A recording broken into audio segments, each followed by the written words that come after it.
ஆமா, நடந்தது என்னமோ தப்பு தான். ஸோ தயவு செஞ்சு என்னைய மன்னிச்சிடுங்க அப்படின்னு சொல்லிட்டு யூடியூபர் இர்ஃபான் அவர்கள் வந்து மன்னிப்பு கேட்டிருக்காரு. தனக்கு பிறக்க இருக்கக்கூடிய குழந்தையுடைய பாலினத்தை சமூக வலைதளங்களில் அறிவிச்ச விவகாரம் தொடர்பாக பிரபல யூடியூபர் இர்ஃபான் மன்னிப்பு கேட்டிருக்காரு. உள்ளூர்ல இருந்து உலகம் வரையிலான பல்வேறு உணர்வுகள் தொடர்பான சம்பந்தப்பட்ட இடத்துக்கே போயிட்டு அங்க சாப்பிட்டுட்டு அந்த ஃபுட்டை பத்தின விமர்சனங்கள் அப்படின்றத வீடியோவா போடுறது ஒரு வழக்கமா வச்சிருந்தாரு. இவருக்குன்னு சொல்லிட்டு சமூக வலைதளங்களில் நிறைய ரசிகர்களும் இருக்காங்க. பட் இருந்தாலுமே கூடவே நிறைய செலிபிரிட்டிஸ் எல்லாருமே வந்து நேர்காணல் செய்யக்கூடிய ஒரு வேலையும் இவர் செஞ்சுட்டு தான் இருந்தாரு. போன வருஷம் மே மாதம் ஹாசிஃபா அப்படின்ற பெண்ணம் இவர் கல்யாணம் பண்ணிக்கிட்டாரு. கர்ப்பமா இருந்தாங்க. வளகாப்பு எல்லாமே முடிஞ்சிருச்சு. பட் முடிஞ்ச கையோட இவர் என்ன பண்ணிருக்காருன்னா துபாய்க்கு போயிட்டு தன்னுடைய மனைவி வயிற்றுல இருக்கக்கூடிய சிசு ஆனா பெண்ணா அப்படின்றத வந்து தெரிஞ்சுட்டு வந்திருக்காரு. ஆனா நம்ம இந்தியாவை பொறுத்த வரைக்கும் அது லீகல் கிடையாது.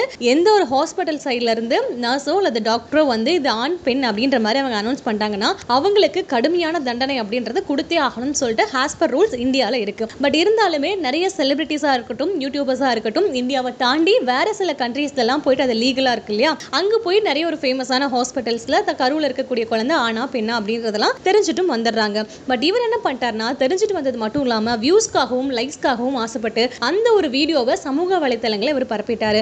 ஸோ நிறைய பேர் என்ன கேட்டிருக்காங்க அப்படின்னா, நீங்க வந்து அங்கெல்லாம் ஸ்கேன் பண்ணீங்க ஓகே, பட் இருந்தாலுமே இங்க எப்படி நீங்க வீடியோ வந்து அப்லோட் பண்ணலாம், இந்தியாவில் அது ரொம்ப ரொம்ப தவறான ஒரு விஷயம் இல்லையா அப்படின்ற மாதிரி நிறைய நெட்டிசன்கள் அவரை கேள்வி கேட்க இவர் ஒரு பக்கம் என்ன பண்ணிட்டாரு அப்படின்னா சுகாதாரத்துறைக்கு மன்னிப்பு கேட்டிருக்காரு. ஆமாங்க, இது நடந்தது என்னமோ தப்பு தான், நான் தெரியாம இந்த மாதிரி செஞ்சுட்டேன் அப்படின்ற மாதிரி அவரோட சைட்ல இருந்து மன்னிப்பு கேட்ட ஒரு வீடியோ அப்படின்றது இப்போ வைரல் ஆயிட்டு இருக்கு. பட் இருந்தாலுமே நீங்க மன்னிப்பு கேட்டாலுமே உங்க மேல சட்டப்படி என்ன நடவடிக்கை எடுக்கணுமோ அதை நாங்க எடுத்தே ஆகும் அப்படின்னு சொல்லிட்டு சுகாதாரத்துறை சைட்ல இருந்து சொல்லியிருக்காங்க.